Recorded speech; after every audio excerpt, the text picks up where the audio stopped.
Então, boa tarde a todos e a todas. Este é o nosso encontro de toda sexta-feira, Desconfinando as Ideias.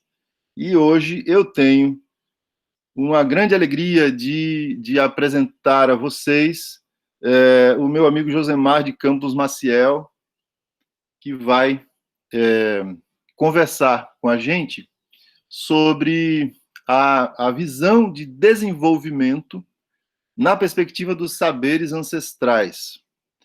Eu tenho certeza absoluta de que vale a pena demais escutar o Josemar e depois a conversa que a fala dele vai gerar.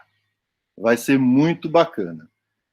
Eu quero apresentar ligeiramente o Josemar. Não tem assim como a gente fazer justiça nunca, né, numa apresentação como essa, e também não é o objetivo, assim, né? O objetivo desse nosso encontro é acadêmico, mas é também extra-acadêmico, tem um pouco de formalidade, mas também tem bastante informalidade. Então, eu gosto tenho gostado, assim, de organizar uma conversa que seja aberta, que seja ampla, que seja diversificada, né, que seja acolhedora, né?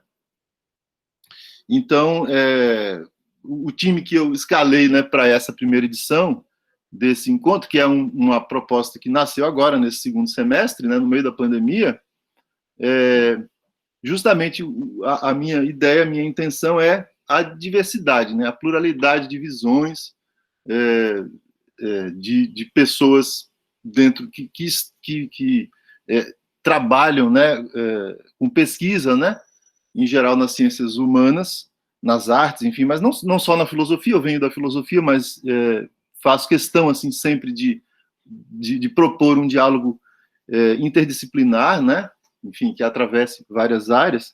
E esse é mais esse de hoje, nós estamos no dia 6 de novembro, é mais um exemplo dessa diversidade, né? Enfim, deixa eu apresentar rapidamente o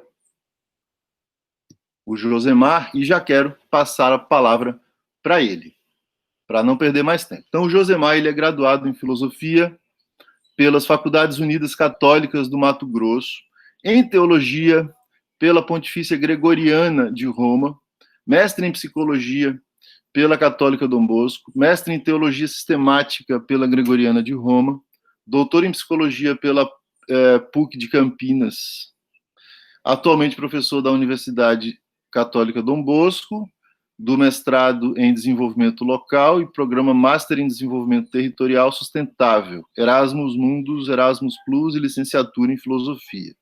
E tem estágio pós-doutoral concluído em Estudos Culturais pela USP, com o projeto Hospitalidade e Desenvolvimento, por uma pequena conversação.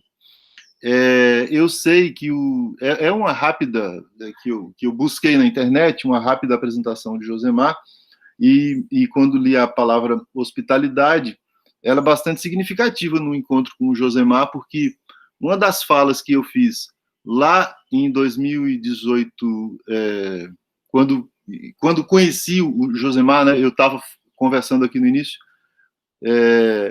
que eu conheci a turma de Campo Grande, da Católica Dom Bosco, em 2018, quando participei de uma semana acadêmica do curso de Filosofia, a convite do querido professor Versi, né, a quem mando um saudoso abraço. O encontro com o Josemar, né, que foi feito através do Versi, ele se deu muito a partir desse conceito de hospitalidade, que é um tema que é bastante a ver comigo, né, com a minha pesquisa, com as coisas que eu escrevo, e também descobri que era também um tema dele, né, do professor Josemar, né, de seus seminários, de seus escritos, e agora lendo o currículo dele, o estágio de pós-doutorado dele tem esse tema, essa temática, né.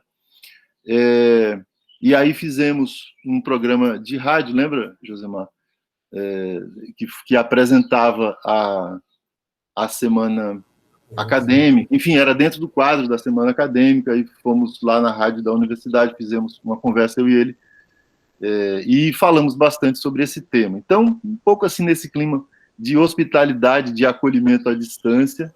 Então, eu queria te dar as boas-vindas e para a gente poder te escutar, né, sobre essa ideia do desenvolvimento. Só assim, mais uma informaçãozinha, prometo que não vai demorar. No ano passado, eu organizei, foi ano passado? Foi. Organizei um livro, um e-book sobre racismo, né, que se chama Racismo e Variação. E convidei o Josemar para escrever um texto, e ele enviou um texto que é uma coisa muito interessante, que tem a ver com essa fala que ele vai fazer hoje, certamente, porque é a visão de desenvolvimento a partir de uma conversa com um rezador guarani, né? De nome, como é que é o nome dele? Seu Cantalício Godoy. Cantalício Godoy, exatamente. Seu Cantalício Godoy. Então, um texto onde trabalharam várias pessoas e envolveu toda uma questão de tradução, né? Toda uma questão de consideração da oralidade do saber guarani.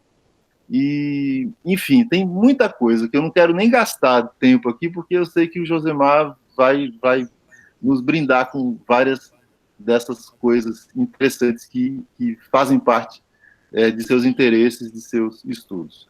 Bem-vindo, Josemar. Então, a palavra é sua.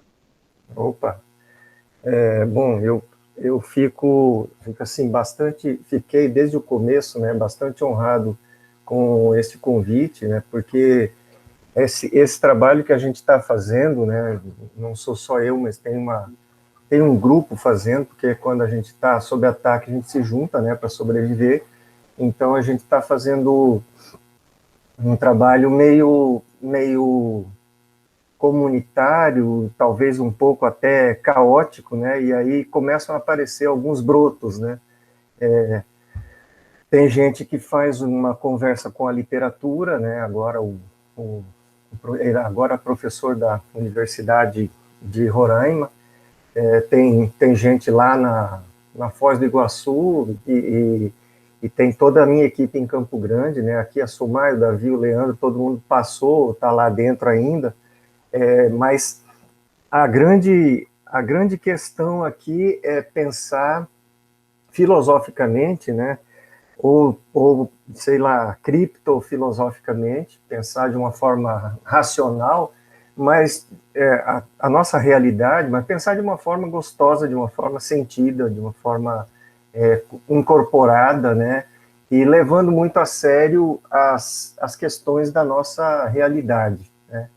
Então, eu queria, sei lá, explorar um pouco essas coisas que a gente está pensando, mas eu queria, sobretudo, realmente ter uma conversa com vocês, porque sempre que eu falo dessas temáticas, né, tem muitas que estão muito imaturas e tem outras que estão amadurecendo em outros lugares, né? Por exemplo, um movimento que nós fizemos aqui recentemente, eu descobri que está sendo feito também pelo Ailton Krenak, né, no último livro dele, A Vida Não é Útil, né? E são coisas que deixam a gente bastante feliz, né? E bastante feliz, mas também com aquele senso enorme de incompletude, né? Então eu queria proceder em duas etapas um pouco maiores e duas etapas menores só para vocês terem uma ideia, né? Como o André já falou, o professor André já falou, eu venho da interlocução com a teologia, né? Entre a filosofia e a teologia, e eu uso muito a forma dialética de pensar de alguns padres da igreja, né? Minha primeira incursão foi Santo Agostinho, mas eu leio o Agostinho intérprete do cânon, ou seja, não leio o Agostinho neoplatônico ou platônico, eu me interesso pela ideia de pela ideia de síntese a partir de saberes diferentes, né? Porque eu acho que esse Agostinho, o Ocidente ou não gostou muito ou não se orientou muito a partir dele, né? É o Agostinho, por exemplo, de Henri de Lubac, de Gouvernet-Madec. A dialética, por exemplo, entre Antigo e Novo Testamento pode se estabelecer entre qualquer saber e o Novo Testamento, ou seja, a entrada do divino na história, que é professada pelo cristianismo, podia ter sido aplicada na relação com os saberes banto, com os saberes africanos, quando eles vieram para o Brasil, mas não foi feito por uma falta de leitura histórica, e isso foi trágico. Então, eu quero trabalhar primeiro uma concepção de desenvolvimento, depois oferecer um pouco umas variações indígenas, e depois a questão dentro do pensamento afrodiaspórico e dentro do pensamento que eu estou chamando de franja, né? Todas essas entradas a partir da categoria do que nós chamamos de ancestralidade, né? A nossa ideia, assim, a nossa história do desenvolvimento, né, eu gosto de resumir, e aqui eu não vou entrar em muita coisa técnica para passar bem claro as chaves de leitura, né? Eu vou resumir a história do desenvolvimento a partir de um conceito utilizado por um antropólogo e economista chamado Gilbert Rist. Ele diz que o desenvolvimento na história do Ocidente, o desenvolvimento fáctico, né, ele é a conversão do ambiente em natureza e a conversão da natureza em recursos e a conversão dos recursos em símbolos para a facilitação dos sistemas acumulativos e, com isso, a destruição em cadeia da natureza e do ambiente, né? Ou seja, um trabalho mediante o qual a humanidade vai convertendo todo o universo circunstante a ela, né, em coisas que ela pode contar, que ela pode quantificar, que ela pode monetizar, e a partir desse momento aquilo deixa de ser o que é originalmente e passa a ser uma outra coisa, né? Um exemplo disso é a vaca, né? Poucas crianças seriam capazes de ver a vaca, o boi, o touro como animais silvestres, como eles de fato já foram, né? É uma espécie animal não humana que foi colonizada pela espécie humana para servir de alimentação. Essa colonização dos bovinos, né, levou à extinção de diversas variações de ovinos e levou à predação de campos e mais campos e mais campos para poder alimentar esses bovinos para servir de alimentação para a espécie humana. Isso vai gerando um círculo, né? Então, de um ponto de vista, um conceito grande de desenvolvimento é a conversão do ambiente em alguma coisa matematizável, alguma coisa consumível, alguma coisa, né? Agora, isso não é particularidade da modernidade, né? Isso começa na era neolítica. Quando o ser humano começa a domesticar vegetais, ele já começa a fazer isso com o ambiente.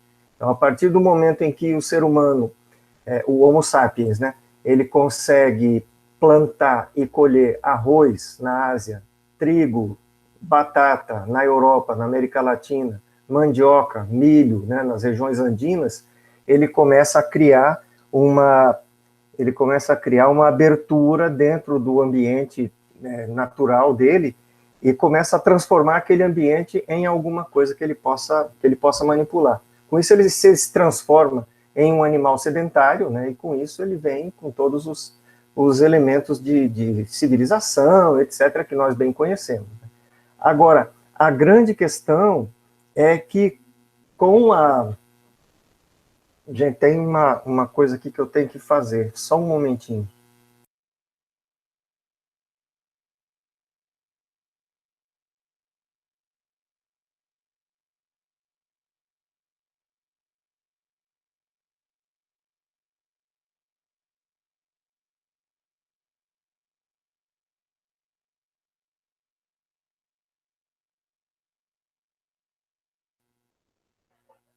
Vocês não acreditam, chegou um sofá aqui. Eu sei lá o que é isso. Eu vim trazer o sofá. Ainda bem que tem a Lorene aqui, que eu não moro sozinho, senão eu tinha que sair. Deus do céu. Deus do céu e Trump fora, né?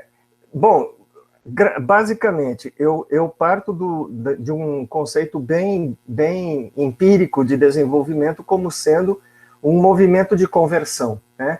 E só que esse movimento de conversão, quando ele passa a ser mediado pela tecnologia, mediado pesadamente pela tecnologia, a partir do final do feudalismo, né, com o surgimento do mercantilismo, sucessivamente do capitalismo, tem uma outra categoria que entra aí, que é a categoria da aceleração, né? E a partir da fundação da Escola de Sagres, né, na Europa, na década, no século XIII para XIV, né, entre Portugal e Espanha, começa aquela corrida das caravelas, e começa também a criação do sistema financeiro, a unificação da moeda e tudo mais. Começa uma corrida que vai acelerar o Ocidente, acelerar a tal ponto que vai gerar uma competição em níveis muito maiores do que se tinha anteriormente. E vai gerar, inclusive, a predação de continentes inteiros para poder facilitar as posições nessa competição. É quando nós temos os movimentos de colonização e a criação do norte global e do sul global, né? O sul global, que hoje nós chamamos de sul global, são as Américas, né? Menos a América do Norte, que logo se alinhou com a Inglaterra, a partir do século XVII, né? A América Latina, Andina, Amazônica e aqui mais para baixo, né? A Ásia, África, quer dizer, basicamente o mundo começa a ser visto como uma parte acelerando e a outra parte fornecendo matéria-prima, né? Uma parte acelerando e a outra parte fornecendo mão de obra. E foram 5 séculos de tráfico de pessoas, né? 5 séculos de dissolução de culturas. Aí, nesse momento, eu gosto de introduzir a noção de hospitalidade. Em que sentido é necessário a gente pensar o desenvolvimento a partir da categoria da hospitalidade? Quando você acelera muito um movimento de industrialização, de civilização e de tecnificação, você desacelera outros lugares. Quando você desacelera outros lugares, você desqualifica os saberes desses lugares. Então, hoje o mundo podia ter, por exemplo, no mínimo 3 grandes sistemas de medicina funcionando. No entanto, nós temos a medicina do Drauzio Varela, né, que é a medicina do médico que vai no grande canal de televisão e fala: tomem cuidado com os chazinhos, não tomem chazinho antes de consultar o seu médico. Enquanto tem a medicina chinesa, que tem 2000 anos, que trabalha basicamente no chazinho, para dizer: tome bastante chazinho, senão você vai ter que tomar remédio, né? É uma medicina preventiva. Lado a lado tem a medicina ayurvédica, lá na Índia, né? A ayurvédica, tem o yoga e etc., que são diversos ramos da disciplina humana, né? Para não falar da egípcia, que foi destroçada com a ocupação do Egito, né? Que é muito mais antiga que a medicina grega, que é muito mais antiga que as outras. Quer dizer, na história da colonização, na história do desenvolvimento, a gente tem esses fragmentos de ancestralidade, e alguns fragmentos são verdadeiros aluviões, onde se encontram grandes gemas preciosas, grandes focos de resistência, grupos que se reorganizam e que são capazes de repor na corrente principal, né, do desenvolvimento alguma coisa que é mais inspiradora, que é mais interessante. Agora, existe, né, entre as pessoas que estão pensando o desenvolvimento, aquelas que acreditam que o desenvolvimento tem que continuar, né, com esse movimento de aceleração. A gente fala que são aqueles que não querem desligar a máquina do crescimento, né? São as pessoas que seguem a orientação do relatório Brundtland, né? Continua o famoso problema lá da sustentabilidade, né? A gente não pode, a gente tem que mamar na teta da vaca, mas não pode chupar todo o leite porque o outro que vem na fila, a gente não se questiona sobre a natureza da vaca, não se questiona sobre o leite, não se questiona sobre o sofrimento dela, a inflamação na teta, etc. Esse é o pensamento da sustentabilidade. E tem uma outra forma de pensar que é, digamos, é a que eu esposo, né? Escuta, a gente não pode ouvir mais, detalhar um pouco melhor as concepções desses saberes ancestrais que têm várias fontes em todo o mundo, né? É uma riqueza extraordinária. E a partir disso, redimensionar de uma forma mais radical a nossa atitude perante o ambiente, perante a sociedade, né? Quer dizer, eu chamo até, tem uma expressão que eu usei lá na minha tese de mestrado, e talvez fique mais fácil de visualizar isso, né? O Viktor Frankl, diante do horror do campo de concentração, ele estudou, né, porque ele não tinha outra coisa para fazer, ele tinha que sobreviver, então ele começou a estudar na mente dele as técnicas de sobrevivência que as pessoas conseguiam ter, né? Então, uma forma que as pessoas usavam para sobreviver era pensar, viver na memória do passado e pensar o futuro quando saísse do campo de concentração como espaço para se dedicar a um grande projeto, né? Ou a Deus, ou a um grande amor, uma coisa assim.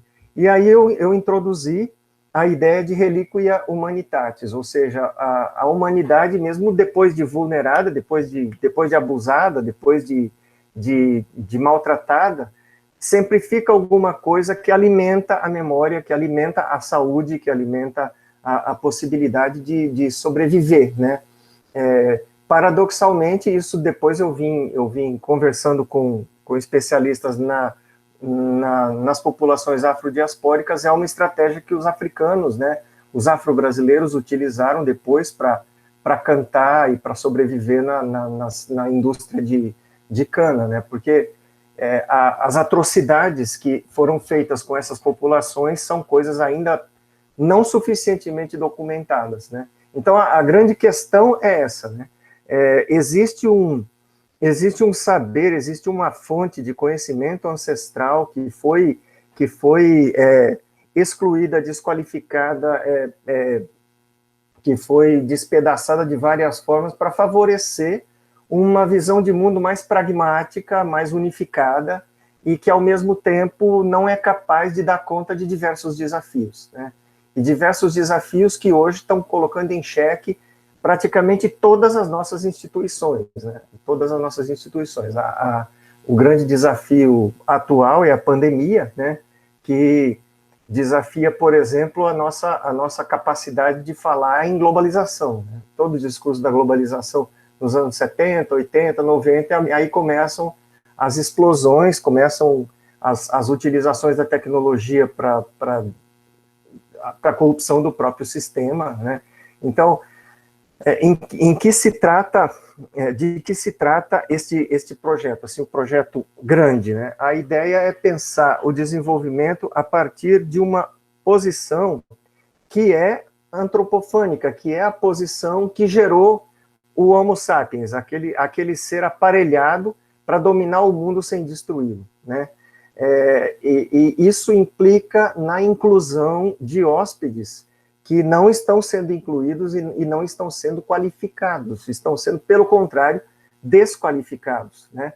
E o Brasil é o campo de prova desse tipo de pensamento, né? A população indígena brasileira e afrodiaspórica, quando não é taxada de um bando de preguiçoso, é o atraso do desenvolvimento, né? Então, isso eu demarquei um pouco o drama aqui do desenvolvimento, né? Então, aí eu quero explorar um pouquinho a questão da visão indígena, né? O que a visão indígena tem de particular? E aqui eu cito o grande Eduardo Viveiro de Castro, quando ele diz que a visão indígena do desenvolvimento é mais sofisticada do que a nossa.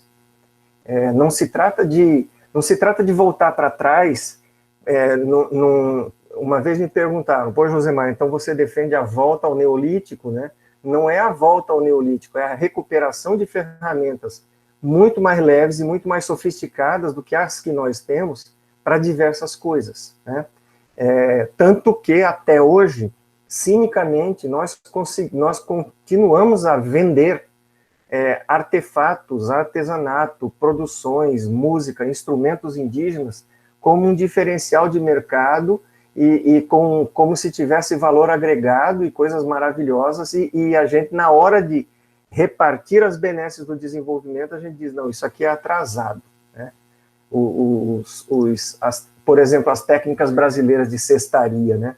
Nossos indígenas amazônicos do interior ali, do que hoje é Minas Gerais, tem técnicas espetaculares que são usadas por artistas plásticos para inspirar correntes de revolução nas artes plásticas, mas na hora de pagar o pedágio, dizer, não, isso aqui é carajá, não, isso aqui é caiapó, não, aí nessa hora se esquece. No máximo, quando o artista publica, ele diz assim, com a ajuda de fulano de tal, né? Inspirado em fulano de tal. O grafismo indígena, até hoje, ele continua inspirando a arte, né? No Brasil, Hélio Oiticica, por exemplo, é um nome que todo mundo conhece, que está associado ao modernismo brasileiro na arquitetura, na pintura, e tem vasta utilização de material indígena, e não tem nem, a gente nem estuda isso, porque fica meio esquecido, né?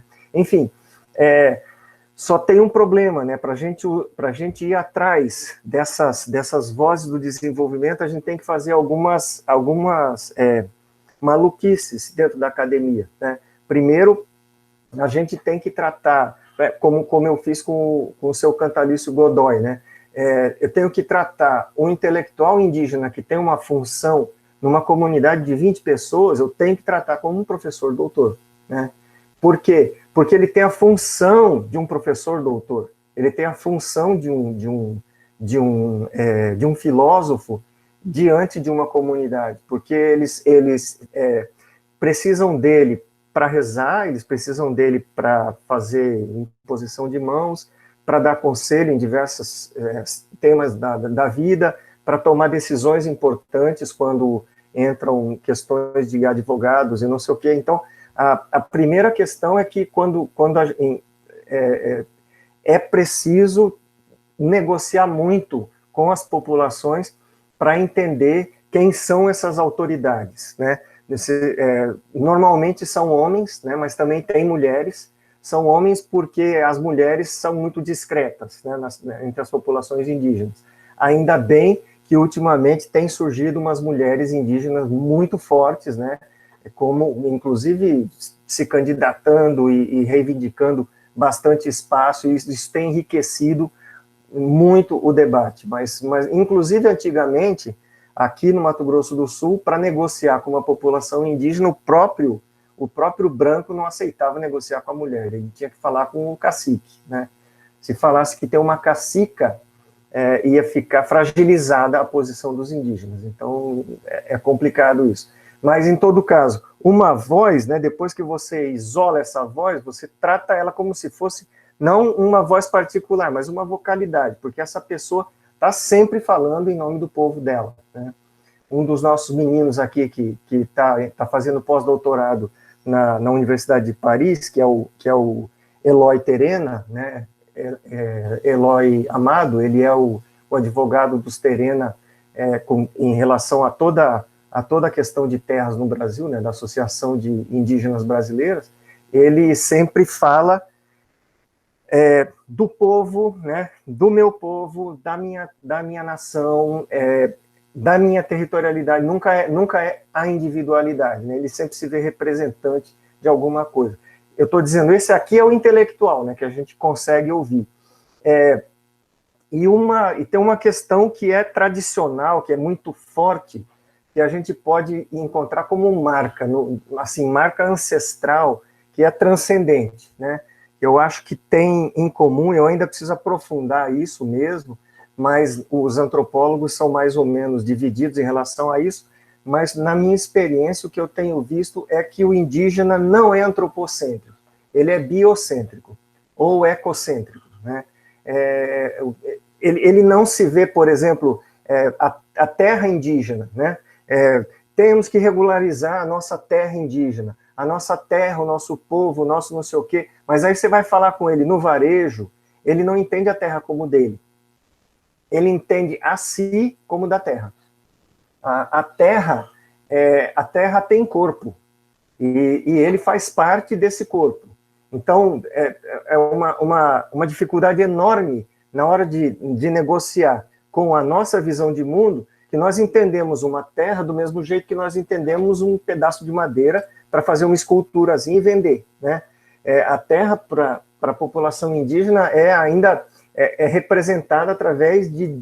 Tem diversos mitos cosmológicos para a gente dizer a terra é como se fosse parte da própria dimensão da espacialidade dele, né? A terra nos Andes aqui é a Pachamama, né? O tempo é o Pachatata. A terra introduz o ritmo, o tempo introduz a violência, introduz o corte, né? O que depois, os gregos chamavam de kairos, aquela coisa toda. Quer dizer, em geral, essas populações, essas pessoas são biocêntricas, né? Então, um exemplo aqui, a gente, para ter um animal doméstico, né, a gente circunscreve o espaço da nossa casa e o animal não pode sair desse espaço. Por exemplo, você mora num condomínio e você tem um gatinho, né? Esse gatinho, ele precisa de mais território do que a sua casa. Então, os vizinhos toleram alguma circulação no condomínio, mas o gato miando na porta da casa do outro não é possível, né? As populações indígenas veem o doméstico como ambiente da comunidade. Então, ali aparece macaco. Você dá comida para o macaco se ele está precisando. Voltou para a selva, voltou para a casa dele, né? O tatu, você dá comida para o tatu chega, brinca um pouquinho, ele volta para a casa dele. Não é você que é dono de um quadradinho de terra, né? É aquela terra que é proprietária de você, aquela terra tem um espírito, as árvores têm um espírito, tudo tem espírito, né? E a arte da sua vida é escutar aquilo ali tudo, né? É claro que com a entrada do cristianismo, com a colonização, por exemplo, os Terena não falam mais escutar o espírito, né? Mas eles falam assim, olha, antes de entrar no mato para ir fazer um trabalho de lavoura, você tem que parar na beira do mato e escutar o dono do mato. O dono do mato, ele vai falar para você. Ele fala através dos bichos, através do vento, através do não sei o quê, através da corrente de água, e eles têm todo um sistema refinado de perceber a umidade chegando, o som do passarinho, que passarinho que está cantando, a cor do céu, né? E aí eles dizem, não, hoje não vai estar bom para trabalhar lá, vamos trabalhar aqui, né? E assim vai. Quer dizer, tem toda uma questão aqui da visão indígena de inserção num ambiente que é maior do que ele, né? Que é maior do que a comunidade, que é maior do que toda a circulação ali daqueles povos. E, professor Eduardo, salam aleikum, bem-vindo. E aí eu vou explorar em seguida algumas visões indígenas, né, do desenvolvimento, inclusive a visão que eu acho mais assim, forte, né, que é uma visão pós-desenvolvimentista mesmo, que aqui nós achamos na população guarani, e depois vou fazer uma pequena nota na população afrodiaspórica e uma pequena nota na população que eu estou chamando de franja, né, que a gente chama de periferia no Brasil. Em relação às populações indígenas, eu tenho 3 visões do desenvolvimento que eu acho muito interessantes e que podem ser consultadas, assim, tem bastante literatura acontecendo sobre isso. A primeira é o desenvolvimento como impacto, né? A gente tem como uma trombada, você tá no meio do mundo e um trem acha você. Tem um livro de um antropólogo chamado Arturo Escobar, em 1995, em que ele fala das populações latino-americanas como encontrando o desenvolvimento. O nome do livro é Encontrando o Desenvolvimento, Meeting Development. E ele insiste em que o encontro com o Ocidente, para as populações da América Latina, foi o encontro com uma visão de mundo mais acelerada e mais agressiva, que levou àquele movimento que eu descrevi lá no primeiro momento, levou a uma perda muito grande de referências, né? E quando você perde referências, você fica vítima, você se vitimiza muito fácil, você fica disponível para ser utilizado em diversos sentidos, né? O Arthur Escobar mapeia isso, o Henrique Dussel também mapeia isso, né? Em 1492, para ele, acontece o encobrimento do outro, né? E do ponto de vista indígena, nós temos um grande intelectual indígena, que é o Davi Copenaua, que escreveu um livro chamado A Queda do Céu, né? Essa é a primeira visão de desenvolvimento do ponto de vista de uma população indígena específica brasileira, que é o tronco Yanomami, né? Aliás, não é brasileira, é amazônica, né? Do tronco Yanomami. Tem várias etnias e os Yanomami têm essa característica de estarem totalmente integrados ao ritmo da floresta, né? Eles estão entre as populações que foram chamadas de preguiçosos, porque eles dormem nas horas mais quentes do dia, né? Eles ficam na rede e trabalham no momento que eles acham que devem. Então, tá sentindo fome, vai lá e trabalha. Vai trabalhar para ele enfiar a mão no rio e pegar um peixe, porque tem toda uma relação ali com a floresta. Eles não cortam árvores, porque não precisam cortar árvores, né? Tem uma clareirazinha, ele semeia, aquilo ali nasce e por aí vai. Quer dizer, a queda do céu, no caso do xamã aí, do Davi Copenaua, é um encontro violento com uma cultura que vê a floresta e não percebe a sua complexidade, né? E no capítulo 17 desse livro, tem um dos momentos mais fabulosos que eu acho, que é quando ele fala da mineração, da atividade da mineração dos brancos, né? Ele faz toda uma explicação lá. Eu estou falando rapidamente aqui, mas ele escreve lindamente, poeticamente, né? E ali tudo tem um lugar, né? Então, o Deus da floresta, ele coloca o espírito nas diversas coisas, e tem os espíritos que são muito quentes, e eles servem para manter a terra encaixada nos eixos. Esses espíritos são os espíritos de metais, né? E de pedras preciosas. Elas são preciosas no lugar delas. Na medida em que o homem branco chega ali e tira esses espíritos lá de dentro e traz eles para a superfície, ele bagunça tudo, e as árvores não têm mais orientação, a água não tem mais orientação, e a terra passa a não prestar, porque a terra é envenenada com todo aquele material ali. Quer dizer, a visão, em pouquíssimas palavras, né, a visão Yanomami da mineração é uma visão que seria, né, que deveria ser prudencial, né? Quando você vai extrair metal, quando você vai extrair pedra da floresta, você tem que tomar muito cuidado. Chama Falar aos Brancos, está na página 375, se não me engano. Mas tem vários lugares, né, desse livro em que ele mostra com palavras simples, palavras muito encantadas, né, como que a nossa visão do ambiente, da vida, do trabalho, da sexualidade, é uma visão muito focada, né? Ele ecoa aquela parte lá de totalidade infinito do Levinas, quando o Levinas fala que a visão é mais violenta do que a escuta, né? Porque a escuta você tem que vibrar, você tem que esperar, você tem que perceber tudo o que está acontecendo antes de agir. E a visão não, a visão focaliza, vai lá e você preda e acabou, né? E o homem branco é mais simples. Essa é uma visão do desenvolvimento, né? E o Copenaua, para se contrapor, ele se aproxima da ideia que hoje na economia está se chamando de desaceleração, né?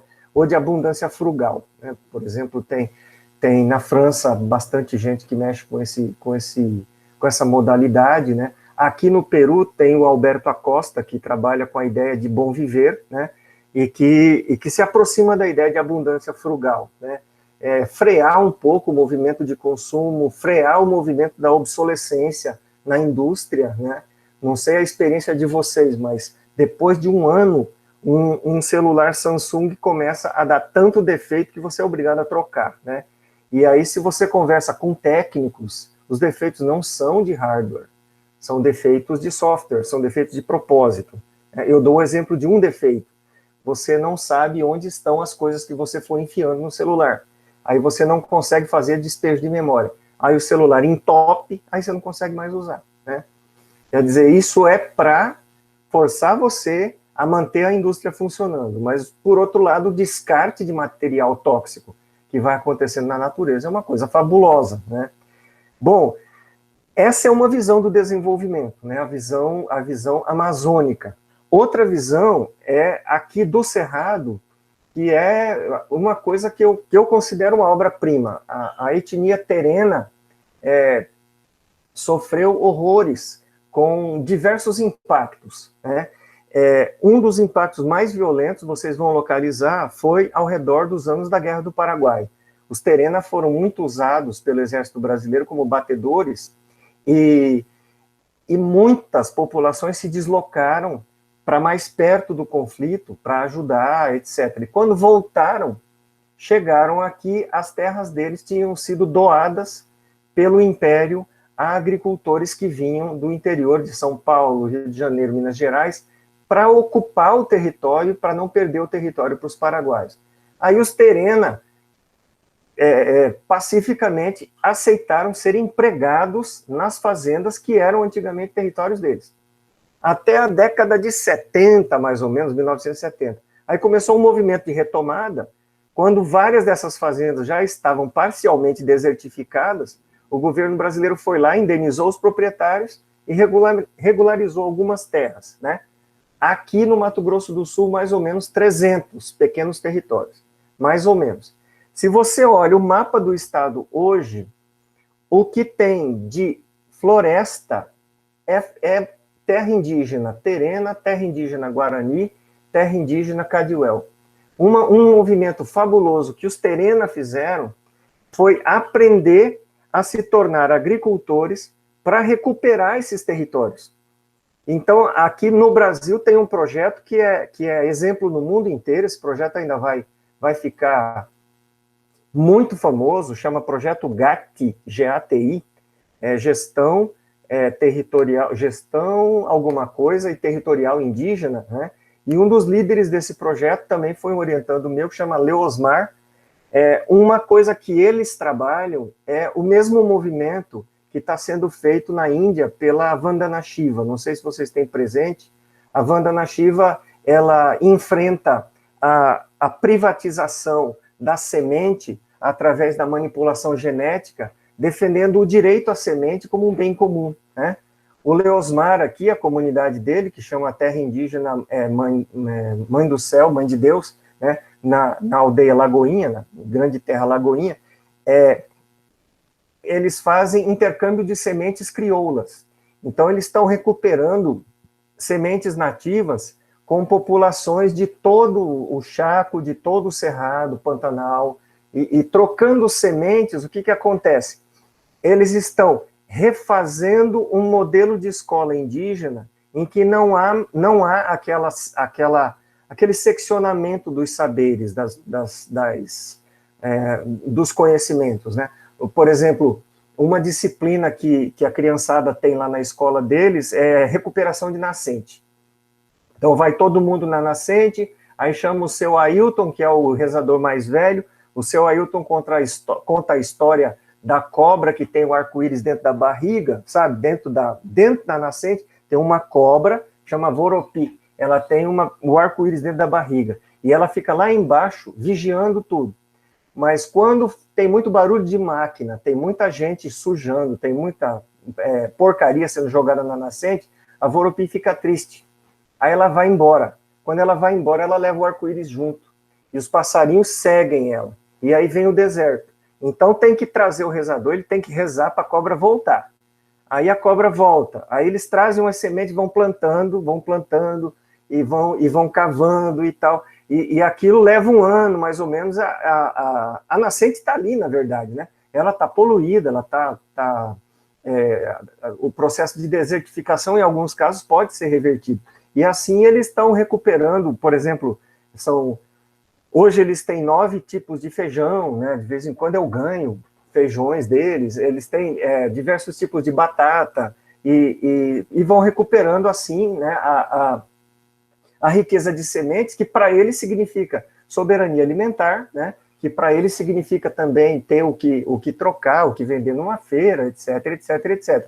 Então, uma visão aqui, essa visão de desenvolvimento terrena, ela é muito interessante, porque ela envolve uma negociação, mesmo com a violência da colonização, né, envolve uma negociação baseada no envolvimento deles com o próprio ambiente, né? Eu chamaria isso de direito à lentidão, né? Direito à lentidão. Que enquanto você está lá plantando soja, se você não jogar veneno na floresta dele, na agrofloresta, eles usam o nosso conceito de agrofloresta, né?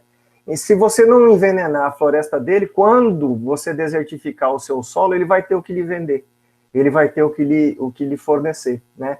Quer dizer, tá negociando, está tentando sobreviver. A gente sabe que isso é muito difícil, porque uma das técnicas usadas pelo pessoal que é vizinho desses aldeamentos, né, dessas terras indígenas, é justamente jogar a defensiva agrícola na terra indígena para forçar a saída deles, né? E aí isso é cancerígeno também, intoxica os alimentos, né? É uma coisa meio desastrosa. Mas, e esse Leon Asmar é um biólogo, né? É um biólogo, mestre em desenvolvimento local, está lá, trabalhando. E eu falei do impacto, né, da queda do céu, eu falei da ideia da semente, da recuperação da semente, mas o que tem de mais, assim, interessante é o que, para mim, é a síntese da concepção de desenvolvimento indígena, como eu tenho visto até agora, né? Não tem tempo de discutir todos os detalhes, mas chegou um determinado momento da tese de doutorado do Ian, que é um dos nossos da equipe, né?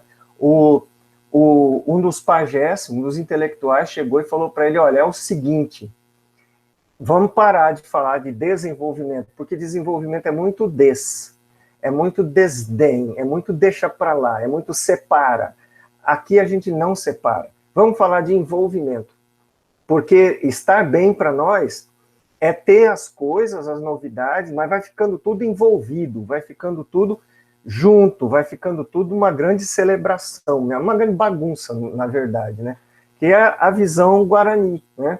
E, de fato, se você pegar na história da América Latina, até hoje, né, o pessoal tá falando em redescobrir o caminho guarani, né, que ia de São Paulo até os Andes, que foi muito utilizado, a Estrada Real, né, em Minas Gerais, tem vários caminhos. Os guaranis têm uma concepção do território que envolve a solidariedade entre os pequenos pontos ali de troca, e eles se recebem e se acolhem, ou seja, o desenvolvimento para eles, o que nós chamamos de desenvolvimento, né, que é mais um crescimento de qualidade de vida, é um crescimento da possibilidade de trocar, da possibilidade de receber, de ser recebido, né, de providenciar modelos de solidariedade, né.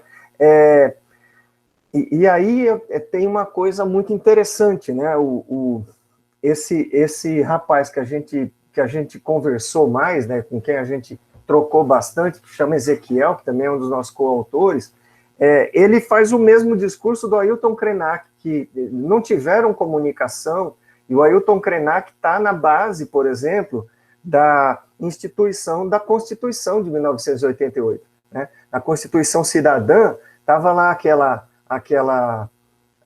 aquele cabo de guerra ao redor do problema, entre aspas, das terras indígenas, né? E o cacique Raoni, outras grandes autoridades, o próprio nosso professor aqui, Antônio Brandi, e o Ailton Krenak, eles conseguiram um tempo para falar, para ver se incluía na pauta. Foi quando aconteceu aquele grande momento em que ele foi falando e pintando o próprio rosto com genipapo, né? E ele foi de terno branco, né? Estava bonito, de terno branco, e pegou um vidrinho, né? Ele foi tirando o pó, e enquanto ele falava, ele se maquiava, e ele terminou de falar totalmente com o rosto preto. Aquilo impressionou demais, né? E acabaram montando uma comissão e tal, e acabou sensibilizando os aliados, né? E conseguiram dar mais impulso à discussão sobre as terras indígenas e o cumprimento de algumas resoluções internacionais, não de todas, né? Enfim, a questão aqui do envolvimento, né? Como o desenvolvimento como promoção de qualidade de vida, promoção de inserção no ambiente, respeito pelos ritmos aí do ambiente. Eu uso muito a palavra ambiente, tento não dizer natureza, porque natureza é uma palavra já manchada pelo espectro baconiano, né, que vê a natureza como uma coisa que tem que ser dominada, né, mesmo com violência. Oi, Flávia. Flávia também está no meio da briga lá. Flávia também é da equipe. E, olha, eu tenho a questão ancestral, dá para localizar como sendo posicionada, eu não vou dizer temporalmente, mas epistemologicamente, antes das cisões modernas. E a gente pode localizar na visão indígena, na visão afrodiaspórica e na visão de franja, né? Quando muita gente, boa tarde, quando muita gente diz, aí o Milton Santos, por exemplo, diz que o pobre tem muito mais a ensinar no Brasil do que a elite, né? E, junto do Darcy Ribeiro, de outras pessoas. Aí um breve esboço, assim, para mostrar isso no pensamento afrodiaspórico, né? Eu menciono o esforço enorme de fazer filosofia dentro da África, né? Hoje em dia, e uma coisa que vem sendo trazida, talvez sem a gente nem perceber, é a ideia de encantamento, que é muito comum ao pensamento afrodiaspórico, né? Professora Maria Augusta, oi, boa tarde. A ideia de encantamento, a ideia de participação de diversas pessoas, de diversas consciências na mesma experiência, né? E, no final das contas, tem também o pensamento da franja, né, que a gente está estudando mais, tentando desenvolver com a Flávia, a ideia de que, muitas vezes, as nossas periferias são lugares de grande criatividade e de grande saída para novas alternativas, né? Aí, o pensador afrodiaspórico se manifesta lindamente hoje na música, né? Se você mapeia a influência do mundo do sul global na música europeia, na música no jazz, né? Você vê esse movimento acontecendo. Tem o sofrimento que é metabolizado numa coisa que é muito bonita, mas não só bonita, como produtiva, inteligente, interessante, que puxa as coisas para cima e para frente, né, por assim dizer. Quer dizer, no final das contas, pensar o desenvolvimento a partir de uma escuta do pensamento ancestral significa se colocar à prova diante de intelectuais dessas populações que nós não entenderíamos originalmente como intelectuais, né? E eu acho que é muito importante a gente mencionar que isso, graças a Deus, está acontecendo, né? Está acontecendo dentro da academia, fora da academia, né? Estou lembrando de nomes aqui, sei lá, agora me vem na cabeça, falei de Mia Couto, no Brasil a gente tem a Conceição Evaristo, né? Tem todo um movimento de recuperação de uma visão da vida humana como possível, como boa, como agradável, né, que não desfaz a tecnologia, mas que também não derruba todo o planeta, né? E a prova de fogo, para você saber se um pensamento é adequado ou não é adequado ao desenvolvimento, né, na minha opinião, a grande questão esta iniciativa produz biodiversidade ou retira biodiversidade? Se retira a biodiversidade, ela tem que ser evitada nesse momento. E nesse ponto, as populações indígenas são mestras nisso, né? elas são mestras em produzir desenvolvimento, produzir tecnologia, acrescentando biodiversidade, e não diminuindo, não tirando biodiversidade, né? E nós estamos numa marcha de extinção de espécies animais não humanas e de espécies vegetais que vão tornar em breve o ambiente muito, muito, muito inóspito, né, para a espécie humana. Então, se a gente quer permanecer no planeta, né, porque o planeta vai muito bem, né, a nossa espécie é que eu não sei, né, no final das contas. Gente, em poucas palavras era isso, eu queria ouvir vocês, né, queria ver como é que vocês escutam isso, vocês vão achar que eu tô advogando a volta para o Neolítico ou não. Muito bom, Josemar. Puxa vida, muito obrigado. Que fala maravilhosa, generosa e tão necessária, né? Tão necessária, né? Tanta coisa para falar nesse momento. Você sabe que o Ailton Krenak, ele acho que foi o intelectual mais citado em todos os encontros que fizemos aqui nesse programa, desde o primeiro. Ele não deixou de ser citado nenhuma vez. Isso é tão interessante, né? Observar. De repente, assim, eu tenho acompanhado muito o Ailton Krenak, tenho lido ele, e tenho acompanhado em lives, né? Principalmente nesse momento aí de pandemia, né? Desde que começou esse processo. E é impressionante, de repente, a centralidade que essa figura passou a ter, né? No debate que foi colocado, né? A partir do início desse ano, né? Com a pandemia, e todo esse cenário de crise que não veio com a pandemia, que simplesmente foi intensificado, né? Nesse ano, mas, enfim, toda uma visão dos impasses absolutamente, enfim, impressionantes, né, radicais do nosso modo de civilização, de desenvolvimento, e, de repente, ele é chamado para resolver problemas, né, né, como é que é a visão indígena sobre a questão, sobre o desenvolvimento, sobre a economia.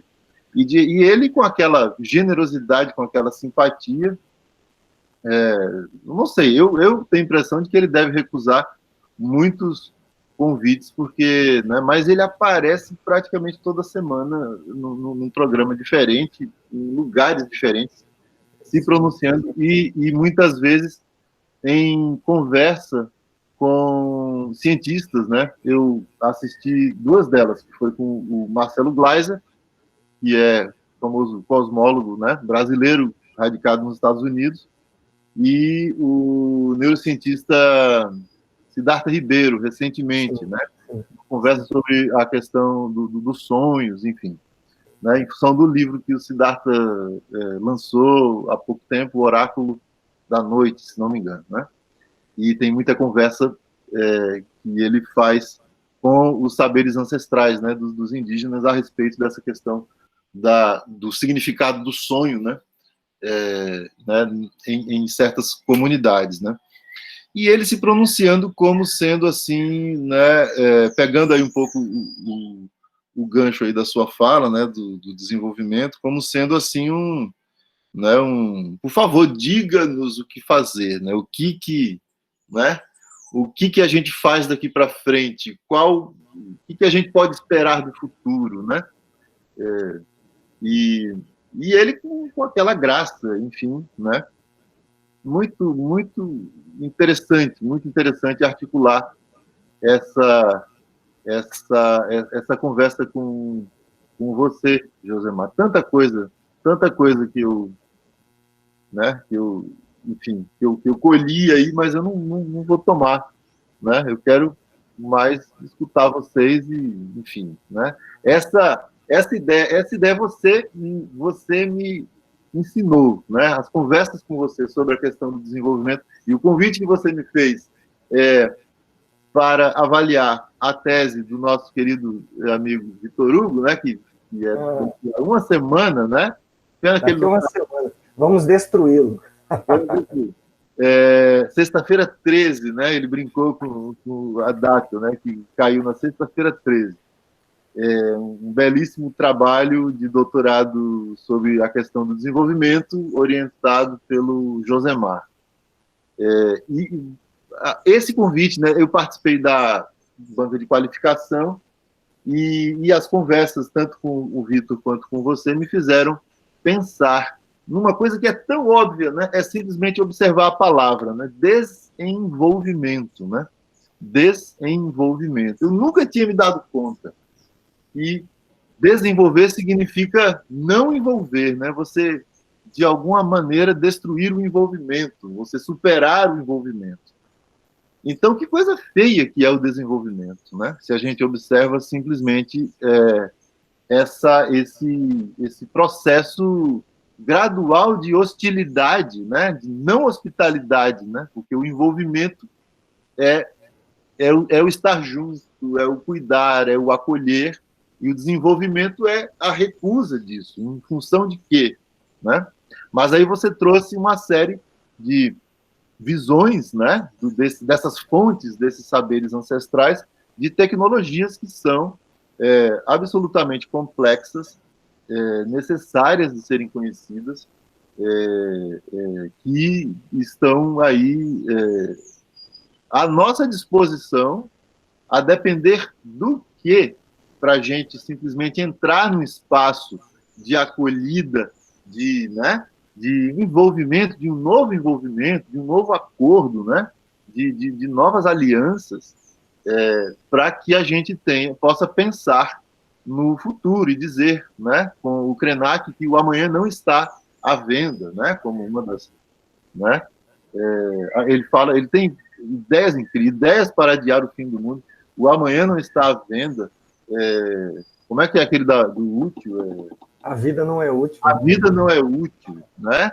Então, puxa, e é só um, né, que é o mais famoso. Você citou o Schopenhauer também, mas são tantos pensadores intelectuais que estão aí, e pensadoras também, né, que estão aí à disposição, e no Brasil, em tantos lugares, né, nessas franjas aí que você falou, né, nas periferias de todas as cidades, essas ancestralidades, esses saberes ancestrais sendo cultivados, sendo invocados, sendo conservados aos trancos e barrancos, né, quer dizer, na contramão de um processo capitalista destruidor, né, e muitas vezes respondendo pela sobrevivência mesmo dessas pessoas, enfim, né, por riquezas que estão à nossa disposição, e a gente reconhece o valor, mas na hora como você bem falou aí no início, na hora de pagar o pedágio, a gente se recusa, né? A gente, né? Você falou também a questão da música, né? Quando você abordou a questão de África, né? Da diáspora, dos descendentes da diáspora africana, todo o legado da... Aí eu me lembrei de um livro que certamente você conhece, que é do Paul Gilroy, que é o Atlântico Negro, né? Que faz uma pesquisa muito interessante sobre o significado da diáspora africana para o entendimento da cultura do século XX toda, né?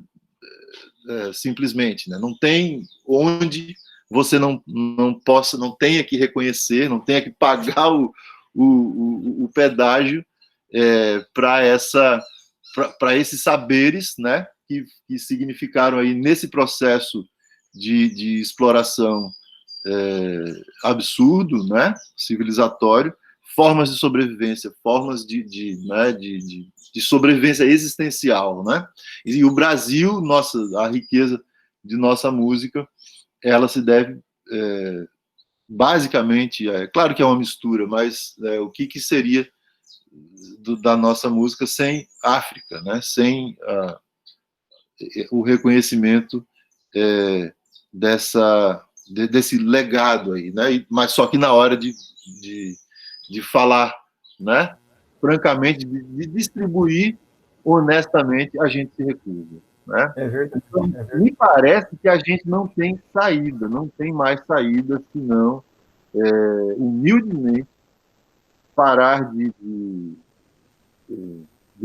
desacelerar, né? Quer dizer, pisar o pé no freio, parar de falar, de fazer tagarelice e escutar, né? E entrar num espaço de relação que a gente precisa escutar, né? Da mesma forma como tem sido muito sintomático, muito interessante, o modo como as pessoas, em geral, têm escutado o Ailton Krenak nesse ano, né? Quer dizer, a forma como eles simplesmente aparecem. Aí a gente lembra muito daquela música linda do Caetano, o índio descerá de uma estrela colorida, brilhante, de uma estrela que virá numa velocidade que todo mundo conhece, né? O índio, né? Quer dizer, aquela visão né, quando, digamos assim, numa espécie de fim do mundo, que, aliás, o Krenak adora criticar essa ideia, né? Enfim, né? Provocar a gente com essa ideia. Né? E o Caetano, então, coloca a figura de um índio, né? Finalmente ele descerá e trará uma novidade, né? Trará algo que, no fim das contas, como é que ele diz no fim da música? Era o óbvio, né? Era o óbvio, estava sempre ali, estava sempre ali, né? À mão, né? E aí você, com essa riqueza, com essa pesquisa, e eu relendo há pouco, um pouquinho antes da gente entrar na live, o seu texto sobre desculpa, esqueci de novo o nome dele, o rezador. Cantalício Godoy. Você falava, entre outras coisas, ali no início, a respeito da necessidade de uma mudança radical de atitude por parte dos acadêmicos, né? Que tem a ver com uma hospitalidade, com o acolhimento desses saberes, né? De entrar, e aquele trabalho seu, né? E certamente muitos outros trabalhos seus que eu não conheço, tem a ver com isso, né? Com esse cuidado, que é também muito próximo do que faz o Bruce Albert, né? Com o Popinauá, né? Esse trabalho que a gente lendo, eu não li a Queda do Céu ainda, eu li apenas o prefácio do Viveiros, né? A apresentação, não sei se é o prefácio, é um longo texto onde ele relata aquilo, e a gente fica sabendo da quantidade de anos que tem envolvido ali no trabalho do antropólogo, do Bruce Albert, que resulta naquele livro magnífico, né? Ainda não parei para estudar o livro com a devida atenção. Josemar, apenas uma pequena palhinha aí, só para você poder respirar, porque, né, eu quero ouvir os colegas e quero também te ouvir. Muito obrigado. Opa! É uma honra.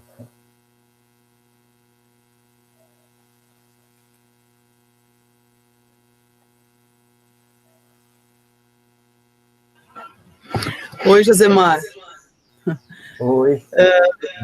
Gostei muito de te ouvir, achei muito interessante e fiquei fazendo ligações assim com várias coisas, e inclusive com conversas que até já houveram aqui nessas sextas-feiras, né?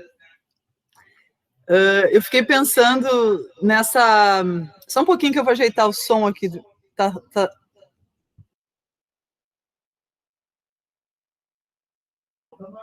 Tá, deu.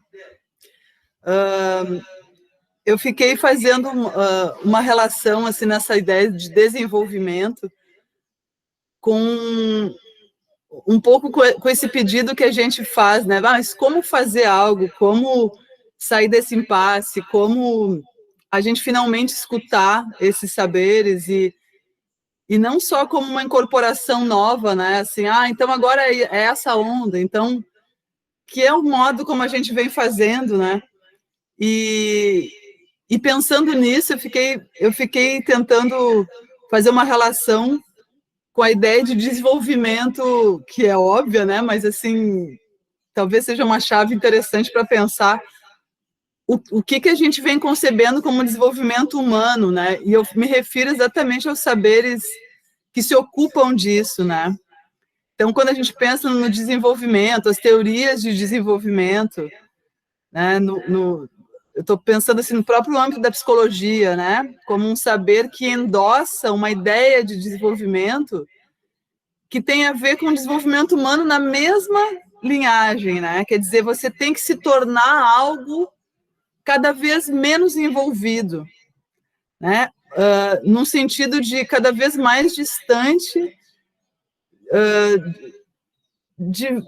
desse saber talvez ancestral, né? Mas não colocando a moda platônica lá de uma reminiscência, mas no sentido de um saber que assim que é imediato talvez da gente no mundo, irmanado com as coisas, com a natureza, com relações abertas e não fechadas, enfim, tudo isso, talvez, assim, eu fico pensando como a gente vai abdicando desse saber, né, como a gente vai abdicando em nome de um projeto de desenvolver-se, né. Então, eu fico pensando, assim, tanto a psicologia, a educação, por exemplo, como se ocupa dessa ideia de desenvolvimento, né, e claro que tem discussões por aí, mas eu acho que não há discussões mais radicais, sabe? Nesse ponto aí, né? Essa ideia de desenvolvimento está muito gravada na gente, né? O que é a gente se desenvolver e ter uma certa maturidade, né? O que a gente fala para os nossos filhos ou alunos, ou o que ideia mais caquética de desenvolvimento que a gente tem, e quando a gente olha pessoas que estão em desenvolvimento como se a gente não tivesse também, né? Como se essa ideia de desenvolvimento acabado. Então, tem uma série de atravessamentos que eu fico pensando se aí não reside uma ferramenta interessante para a gente mexer, para que, então, mais sensibilizado com a sua própria vida, no sentido, assim, de flagrar o desinteresse desse ser desenvolvido que nós somos, e talvez uma abertura maior para esse envolvimento. A gente não teria experiências, né, experimentações nessa direção mais aberta para esses outros caminhos, né, que tu falaste aí, né? É um devaneio, assim, para repartir um pouco. É uma doideira, né? Uma coisa que eu vinha pensando, quando o indígena fala em envolvimento, eu acho que tem uma chave muito legal para pensar o desenvolvimento a partir do envolvimento, que é pensar a partir da categoria da biomímesis, que tem uma área da engenharia florestal que desenvolveu, que eu achei genial. E para poder gerar coisas sustentáveis para eles, né, você tem que desenvolver tecnologias que emulam a tecnologia da natureza. Por exemplo, o desenvolvimento de uma flor é um desabrochamento. É só isso, né? O desenvolvimento de uma raiz envolve a nutrição da árvore, mas envolve também o suporte. Então, se não tiver suporte, a árvore cai. Se não tiver nutrição, a árvore seca. Quer dizer, tem umas coordenadas aí que no próprio ambiente já estão postas, né? Que o nosso grande problema é a gente pensar com um esquema matemático, larga tudo de volta e vai, né? É como os nossos carros, né? A gente sabe como acelerar de 0 a 300, mas não sabe como frear de 300 a 0 sem comprometer todos os órgãos mais líquidos, né? Por aí vai. Mas realmente é um problema, né? E depois que nós ligamos a máquina do crescimento, parece que existe até o direito ao desenvolvimento hoje, né? Entendendo o desenvolvimento como direito a acelerar sem rumo, né? Sem rumo. Enfim. Eu tenho uma questão. Elton. Eu fiquei pensando sobre... Estão me ouvindo? Eu fiquei pensando sobre essa questão da franja, né, das margens, e fiquei pensando na questão essa dicotomia que se criou entre progressista e conservador. E aí a gente vê, por exemplo, como dentro de uma lógica progressista, ela é uma lógica que ela não reconhece uma certa ancestralidade, mas um certo passado dessas margens, dessas franjas, né? Por exemplo, a gente, a dicotomia do progressismo com o conservadorismo parece que soa sempre a respeito do passado, esse passado esse passado romântico, esse passado que não existiu de uma classe dominante, enfim, de uma classe do poder, mas a gente não olha, e eu digo a gente no sentido de, enfim, de pessoas que estão tentando progressistas, né? Não olha justamente esse passado e esse futuro desse passado desses povos. Como é que era a perspectiva de futuro dos povos originários, a perspectiva de futuro dos povos afrodispóricos, a perspectiva de futuro dos camponeses. Enfim, eu sempre converso isso com uma amiga minha sobre os camponeses do Pampa, assim, que eram mestiços, eles não eram estancieiros, eles eram mestiços, eles eram a palavra gaúcho vem disso, né? A palavra gaúcho vem dessa marginalidade enfim, ao grande proprietário, né? Ao grande latifundiário. Qual é o futuro exatamente desses sujeitos, o futuro desses sujeitos do passado, né? E a gente sempre contrapõe o progressismo ao conservadorismo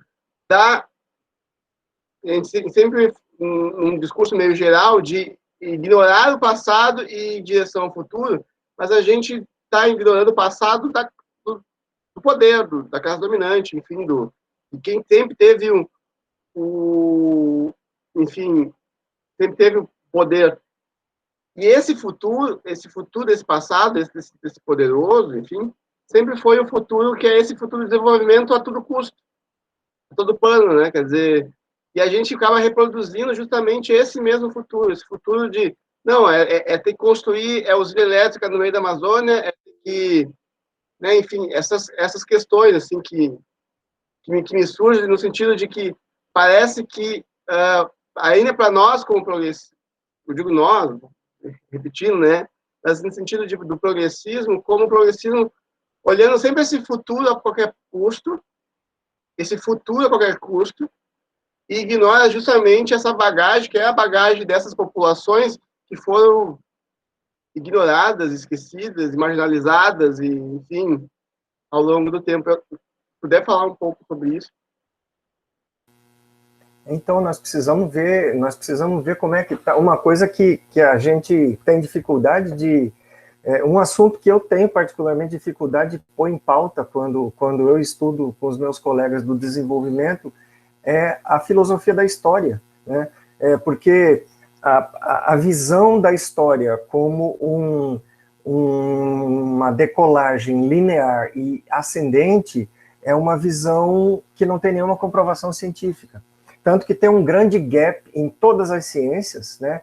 E ninguém fala disso. E prever o futuro é impossível. Ou seja, você tem indicações, né? A pessoa está num quadro de uma doença que tomou todo o organismo dela. Então, você tem como ter um certo prognóstico de que essa pessoa vai durar alguns meses. Aí, de repente, essa pessoa passa por uma experiência de iluminação, que pode ser de diversas formas, e dura vários meses, né? Eu tenho um tio que está condenado a morrer daqui a um mês, faz uns 15 anos.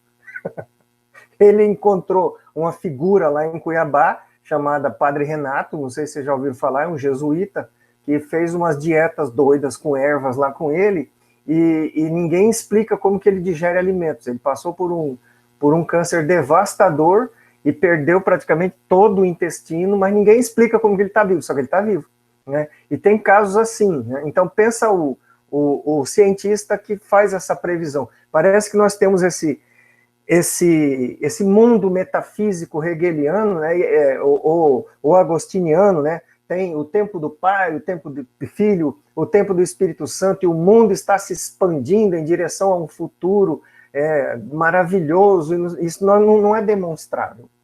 Isso não é demonstrável, e a gente tem a experiência do ciclo da vida, a gente tem diversas experiências, mas existem várias temporalidades, existem várias formas de pensar a temporalidade, né? Inclusive, psicologicamente, quando a gente admite isso, né? Quando a gente toma posse disso, isso é um dispositivo enormemente gerador de saúde, né? Enormemente. Quando você percebe que você não é obrigado a andar o tempo todo a 120 por hora, né? E você não precisa publicar 5 artigos por semestre. Se você publicar um artigo bem publicado, tá bem. E se você publicar um artigo por ano, que é assim, realmente representa o que você fala, quer dizer, tem essa filosofia do tempo nas comunidades aí ancestrais. Isso ainda está tudo para desenvolver, né? Está tudo para desenvolver, porque em alguns casos eles são cíclicos, em outros casos eles são muito da expectativa das intervenções, né, de Deus, da intervenção da chuva, né? Os guaranis falam de batizar as sementes, né? Eles têm que batizar a semente. Aí, na hora de batizar a semente ou batizar a colheita, eles têm uma festa que eles ficam bebendo e contando história uma semana, meio sem dormir. É uma coisa louca, que é assim, o tempo ele é cíclico, mas ao mesmo tempo ele pode ser ascendente, mas depende um pouco da decisão da comunidade, né? Quer dizer, a gente pegou esse negócio, até o marxismo, né, que a gente fala, o progressismo, não sei o que, né? Nesse sentido, o marxismo é tão europeu quanto o liberalismo, né? Tem aquele determinismo histórico que vai acontecer, não vai acontecer nada, né? Nesse sentido, é bom a gente ouvir o Ailton Krenak, né? A fala dele assim, é atemporal, né? Quer dizer, eu também tenho visto pouca gente se batendo com essa questão, né? Para pensar o desenvolvimento, a gente precisa pensar num esquema necessariamente linear e ascendente, porque esse esquema linear e ascendente não leva em conta uma das leis mais básicas da biologia, que é a lei da entropia, né? Quer dizer, o ambiente é finito, então chega um momento em que você não consegue fazer mais nada, porque você não gera mais água no planeta, ou se você gerar água, você pode comprometer outras substâncias, né? Essa lei, ela bate de frente com a nossa ideia de que a gente vai crescendo, né? E não tem como. Então, nesse sentido, eu acho que essa ideia que a gente tem aí de conservador, de progressista e tal, voltou muito à moda agora nesse momento, mas está meio com os dias contados, né? Mas a gente precisa refletir, é claro, né? Precisa refletir, precisa se basear em boa literatura. Eis o problema.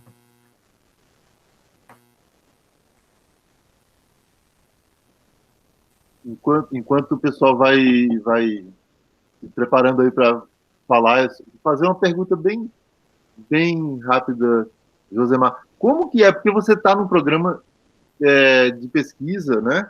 De pós-graduação e desenvolvimento. E a gente sabe que a região aí do Mato Grosso do Sul é uma região que tem uma perspectiva bastante voltada para o agronegócio, né? Tem toda uma força aí devastadora, né? Que a gente sabe muito bem das alianças com Jair Bolsonaro, enfim, com todos esses problemas que a gente tem acompanhado. Como que é a conversa né? Porque você, certamente, com essa sua pesquisa sobre os saberes ancestrais, não está, digamos assim, dono do campinho, né? Não. Olha, é como um violonista numa banda de jazz na banda de jazz do Miles Davis, né? Eu não vou ser chamado para tocar todas as músicas, mas quando precisar de um violãozinho mais vintage, aí eu sou chamado, né? Quer dizer, em termos gerais... A intensidade. Oi? Tem que baixar a intensidade para poder escutar o violãozinho, né? Exatamente. O que é interessante é que eu trabalho numa das disciplinas obrigatórias do programa, né, do mestrado e doutorado, que é justamente a concepção teórica do desenvolvimento. Então, eu ajudo o pessoal a mapear as diversas concepções, né, do desenvolvimento. E o que acontece no Brasil, a gente não pode negar que o que acontece no Brasil é uma distorção devida a um arranjo geopolítico, né? Porque o Brasil ainda está, e agora ficou mais claro, né, dos últimos anos para cá, não vou dizer do governo Bolsonaro para cá, mas parcialmente até do governo Fernando Henrique para cá, o Brasil vem sendo reduzido à função de país depósito de matéria-prima e mão de obra barata, né? Como era na década de 30, como era na época de colônia. Então, não tem como você não ver que para um país ser protagonista nas relações comerciais, ele precisa ter uma indústria primária muito forte, né? Uma indústria de manipulação muito forte. E justamente nos últimos anos a indústria brasileira vem sendo desmontada, né? Não tem como refutar esse dado, né? Nós somos o maior produtor de soja do mundo.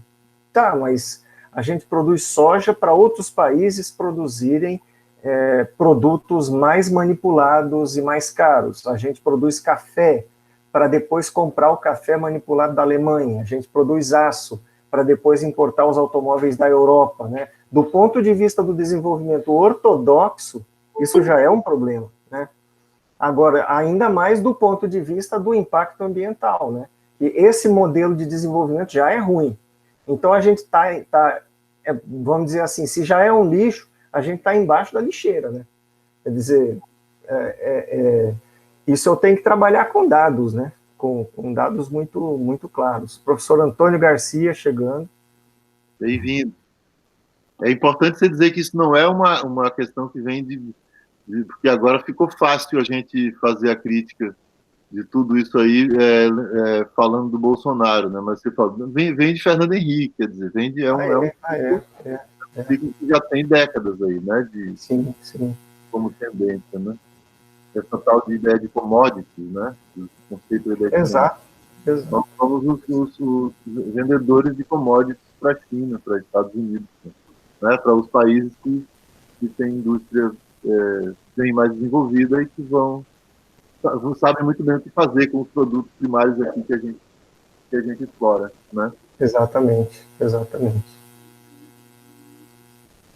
Mas que bacana, gente. Está muito legal, está bem diversificado. Professor, o senhor comentando sobre a questão indígena do renascimento da nascente, né? Quando leva as crianças para renascer a nascente, conta a história da cobra, tudo. Eu me recordei de uma passagem minha aqui no colégio, onde eu dou aula. Eu moro no interior do estado de São Paulo, região de muita mata. Só que mesmo assim tem muitas crianças muito fora da realidade. E um aluno meu que mora na área rural, ele comentando com os alunos sobre, não, eu pego a fruta no pé, eu subo no cavalo, eu vejo tatu, eu vejo não sei o quê. E os outros alunos, que já são um pouco mais da cidade, apesar de ser uma cidade pequena, falando assim, mas como que você faz isso? Mas pede amora, mas pede mamão no quintal de casa? Como que mas você não vai no mercado comprar? E você tem ovo de galinha na sua casa? Você não compra ovo de galinha no mercado? E me trouxe uma noção muito interessante em relação ao desenvolver que nós fazemos já com as crianças no processo educativo, desde muito novas, né? E como que a gente erra nessa questão? Nós criamos elas já nessa lógica de acelerar 120 e continuar acelerado 120 até ad infinitum, né? Você não para. É de escola para faculdade, para trabalho, e sempre crescendo, crescendo. E como que a gente poderia repensar essas práticas ancestrais dentro da educação básica também, né? Esse envolver a educação básica para que nós tenhamos um futuro mais conciso dentro das práticas ancestrais, né? Uma coisa que me veio um pouco na cabeça agora. Olha aí, que pergunta boa. É uma coisa que eu gostaria de, não gostaria de responder, mas dar uma sugestão, assim, a partir de uma experiência. A minha amiga Edneia está aqui, para não me deixar mentir sozinho, ela é psicanalista, e a gente tem uma amiga comum que chama Ana Deise Leonardo Cardoso. A professora Ana Deise estudou, uma época da vida dela, a educação terrena, né? E a educação terrena, até chegar na escola, tem um dado por isso que é uma resposta para mim, que eu estou tentando introduzir na minha vida, com muita dificuldade. Na educação terrena, não existe educação. Existe a inserção da criança na vida do pai e da mãe, assim que a criança consiga. Quando tem uma criança na casa, a criança é a dona da casa. Então, por exemplo, se o casal tá preparando a comida, né? E a criança fala, eu quero aprender, parou o pai, parou a mãe e vão ensinar a criança a fazer a comida, e a criança mete a mão na panela, a criança mete a mão no fogo junto, entendeu? O pai vai caçar. A partir do momento que o gurizinho fala, pai, me ensina a caçar, o pai leva o gurizinho, e aí passa a ser a tarefa do pai não caçar e trazer a caça para casa, mas ensinar o menino a caçar, entendeu? E aí a casa vai... É como se você voltasse para a criança e enchesse a criança de atividade. É uma coisa muito interessante, e eu lembro de um ditado, eu não sei se é chinês, que fala assim, eu não converso, eu acho que é taoísta, eu não converso com um homem que não cultiva o próprio jardim. Entende? Uma saída importante, você vê, uma grande questão na nossa vida, nós estamos descolados de todos os nossos sistemas de vida. Nós não plantamos nada mais, no transporte nós não andamos mais, né? Às vezes nós sonhamos em ficar ricos para não poder mais lavar a vasilha, para não poder mais cuidar da própria casa. Nós não pensamos a nossa casa como nosso ambiente, né?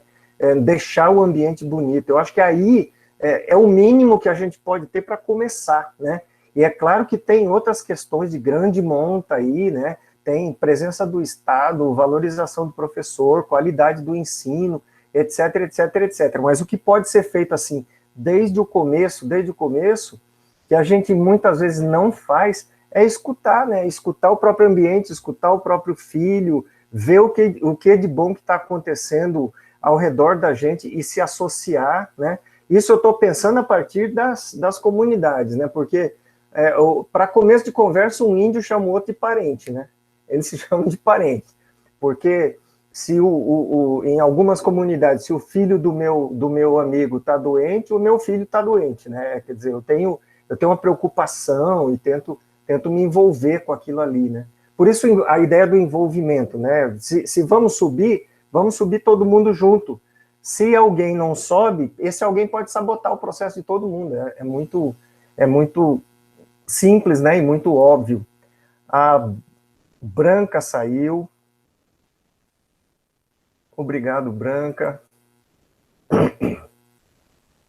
Te agradeceu. A Branca é nossa fiel companheira aqui de todas as sextas-feiras. De todas as sextas. Legal. Eu saí mais cedo e te agradeceu. Mas essa visão, essa ideia da educação terrena, que sensacional isso. Me faz pensar na incondicionalidade. Pensando em Levinas e Derrida, que são autores que você gosta, né, que eu sei. É lindo isso, né? É uma outra visão de de educação, né? Na verdade, a nossa educação, que se gaba de ser muito civilizada, muito desenvolvida, é um processo violento de condicionamento, né? E essa visão serena é uma visão extremamente passiva, né? Naquele sentido de Derrida e Levinas, né? Não, a criança chega a deixar, né? Quer dizer, é o próprio fluxo da incondicionalidade, né? Que lindo isso. Obrigado. Exatamente. Por conhecer isso aí. Oh, puxa vida. Tem um dos maiores especialistas na relação indígena com a escola, é o professor Zé Ribamar Bessa Freire. Ele está lá no norte do Brasil, eu não sei onde ele está agora, mas ele estava em Manaus um tempo atrás. Ele tem esse site aqui, chama taquiprati.com.br. Ele tem várias crônicas sobre a escola e a apropriação indígena da escola, né? Porque a educação infantil, na verdade, em todas as etnias, né? Você vê que eles não separam a vida do aprendizado, né? Então, a criança começou a andar, ela já vai com todo mundo tomar banho no rio. Quando ela vai... Ô, professora, obrigado. Agradeço ao professor André aqui, ó. Ela, ao mesmo tempo que ela aprende a nadar, ela aprende já a identificar as árvores e tal, e não sei o que, quer dizer, essa unidade da vida, né, é uma coisa que nós perdemos a partir do século XVI, né? Nós fomos nos especializando, e nisso não tem como ignorar isso, né? Uma referência aí para quem quiser, o Levi Strauss, na década de 1960, tem um livro chamado, eu não sei se é Ciência Selvagem ou Conhecimento Selvagem, e no capítulo 1º, ele...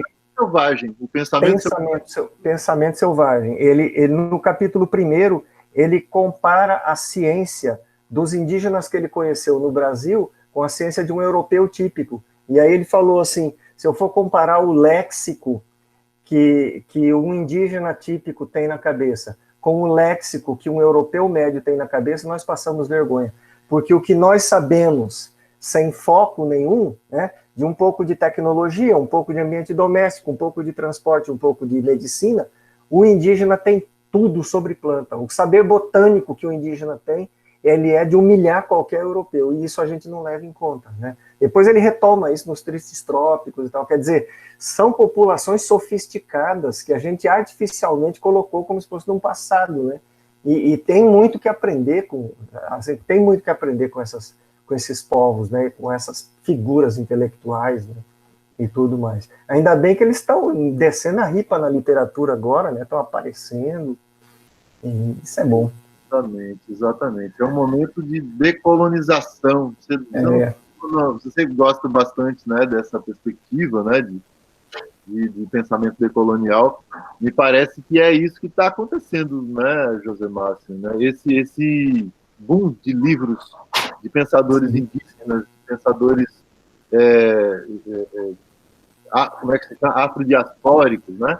Isso. É uma verdadeira onda, né, de novos saberes e vem com tudo, né? Vem com tudo. E não é só do Brasil, né? É da África, é da Ásia, né? O sul global.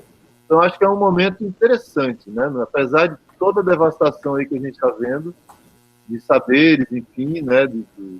Nesse ainda início, né, do século XXI, mas me parece que tem no campo das ideias, no campo dos saberes, né, na economia dos saberes, um processo decolonial em curso, né? Parece que a gente vai ter que baixar a cabeça e perceber e compreender para a gente que esse tipo de avaliação que olha o indígena, o negro como inferior, como coitado, como selvagem, como primitivo, é uma grande ignorância, né? É fruto de um pensamento colonizado, pobre, né, redutor, né? E ou a gente espera isso, ou a gente, né, aprende humildemente que esse caminho já deu tudo que tinha que dar e partimos para, né, para outro momento, ou não tem saída, simplesmente. Acho que esse ano de 2020 está mostrando isso, né? Está antecipando muita coisa e mostrando isso. Não sei se você tem essa impressão, mas eu tenho visto assim, que esse campo de ideias, assim, de pensamento pós-colonial e decolonial, ele está crescendo, ele está se fortalecendo, né? Tá, a gente perguntou para um indígena aqui e a resposta foi a mesma que eu vi depois em outros lugares. É impressionante como às vezes eles falam a mesma coisa, né? A gente perguntou assim, e agora? Como é que vai ser, né, com essa política mais agressiva em relação a vocês? Ele falou assim, vai ser como sempre foi. A gente sabe resistir. Eu pergunto como que vai ser com vocês. Quer dizer, principalmente os Terena, né, que eu conheço um pouco mais de perto, né, os Terena são mestres em sobrevivência e eles são capazes de comercializar qualquer coisa, eles são capazes de vender e comprar qualquer coisa, né. Paralelamente aos Terena, a gente tem aqui também em Campo Grande um monumento de ancestralidade que é a maior, se não me engano, é a maior comunidade de japoneses vindo de Okinawa, do Brasil, né? Uma das maiores do mundo. Eles se chamam de Uchinanshu. Quando eles vieram para cá, eles vieram para trabalhar na lavoura, né? Quando chegaram em Campo Grande, eles viram que a lavoura estava ocupada, eles começaram a vender verdura na feira, e aí o pessoal se interessou pelo macarrão que eles comiam, eles inventaram um sobá completamente diferente do que eles comiam lá em Okinawa, né? E o sobá hoje, o sobá de Campo Grande é conhecido no Brasil inteiro, é patenteado, né? E, na verdade, foi um dispositivo para eles poderem sobreviver, né? Eles foram criando aquele diferencialzinho de sobrevivência e tal. E a escola deles é uma das mais antigas de Campo Grande, se eu não me engano, é a escola Visconde de Cairu, né? Só para dizer que essa ancestralidade não é assim coisa que tem um povo que possui, né? A ilha de Okinawa é uma ilha que foi ocupada centenas de vezes por várias superpotências e eles sobrevivem através do humor, do comércio, da manutenção da cultura dentro de casa, né? Muito silêncio, muita simpatia, sim senhor, né, e tal, e assim vai, né, e assim vai acontecendo, né. Uma das últimas batalhas da Segunda Guerra Mundial foi em Okinawa, né, o controle de Okinawa era central ali para os aliados. Eu me lembro da minha ida para Campo Grande, aí do encontro com vocês, aí com o Versi, e foi o Versi que me fez conhecer essa história dos japoneses em Campo Grande e das famosas sobarias de Campo Grande, né? Nossa, é um luxo, né? E eu conheci, acho que 2 delas, com o Versi. E além dos japoneses, as capivaras, né? As capivaras é uma coisa incrível, né? A gente caminha pelas ruas e estão as capivaras nas paradas de ônibus, né? É incrível, né? O convívio com os bichos, né? Dessa região aí. É um lugar fabuloso, lindo. Eu adorei conhecer isso. Eu vou voltar um dia. Vou ter que voltar, pô. Quero voltar e conhecer além do Campo Grande, o Pantanal, né? Enfim. Mas, Josemar, estamos chegando aí em quase 2 horas e eu queria te agradecer imensamente. Foi uma conversa incrível e tenho certeza que sairemos daqui enriquecidos, né? Com essa pequena mostra aí de experiências, de saberes que você nos proporcionou. Muito obrigado. Só o que eu tenho a dizer. Muito obrigado por essa chance aí que você nos deu, né? De pensar. Eu que agradeço muito. E, gente, obrigado mais uma vez. Vamos encerrando por aqui mais um encontro. Peço que vocês convidem amigos e amigas, pessoas que podem se interessar, né, por esse trabalho, né? A gente está fazendo um trabalho de criar um canal com conteúdo de filosofia, de política, enfim, de temas diversos, né? Eu sou da filosofia, mas a minha abordagem é uma abordagem sempre plural, né? Interdisciplinar, enfim, né? Deixo aqui no final essa mensagem para vocês olharem lá os vídeos do Desconfinando as Ideias estão todos publicados e está bem interessante, né? Cada semana a gente vai enriquecendo mais e mais o canal e, enfim, deem uma chegada lá, convidem os amigos para a gente formar essa comunidade. Semana que vem tem mais Desconfinando as Ideias. Ali, terça ou quarta-feira, eu começo a divulgar o card, né, o tema, e vai ser com a professora Verônica Zevalos, que é minha colega da Universidade de Caxias.